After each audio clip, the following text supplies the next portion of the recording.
So surveys are one thing. You actually have your finger on the pulse. You're talking to your customers. So what are your customers telling you? Are they rushing to bring some more things in, not only for back to school shopping season and for the holiday season, or are they waiting? Yeah, so our customers, they're really facing challenges across the board with, everything that's going on in the macro. And we have the solutions and expertise to help. So our approach to customers has always been to pivot, quickly adapt, and with offering multiple modes of transportation, robust capacity, we're able to respond to those needs. So it's really been kind of a mixed bag out there.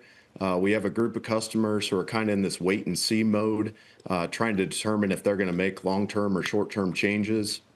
We have another group where they've taken advantage of some inbound warehousing, and what that does is really avoid the tariffs until the product actually moves. And we've seen some of those warehouses start to empty out with the 90-day pause. We have another group of customers who've shifted to domestic manufacturing and supplier options. And then there's really just a big group of customers who it's business as usual, not having really material impact on them. So when I think about the last 5 years, it's been kind of continual disruption with the pandemic and weather events and geopolitical concerns, all those different things. And we've been in business over 100 years.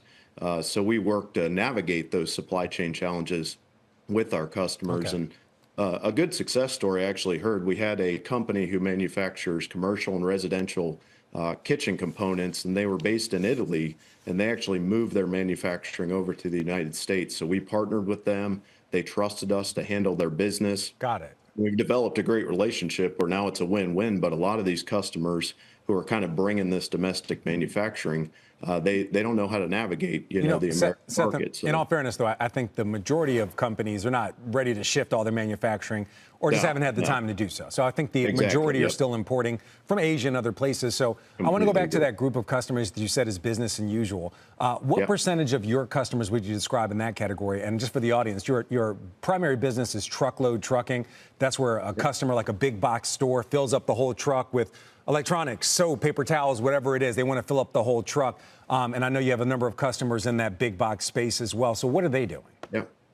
Yeah, so I would say we're kind of a mix. We do a lot of LTL business, truckload business, expedite business, and then we have a managed solutions department as well. So I was at an event with some of our largest customers about 2 or 3 weeks ago, and there were really 3 key themes that emerged from those conversations. The first was customers want to work with logistics company who can be nimble to what's going on, whether they're going to shift manufacturing or, reorder, supply chain or try to get those containers from China, whatever it is. There's a second who really wanted enhanced visibility. They wanted to see what was going on in their supply chain. And then the third was really great communication. As things change, they want to be able to talk to you and have open communication channels. So when I look at our deals coming through the pipeline, we're up about 55% since the beginning of the year.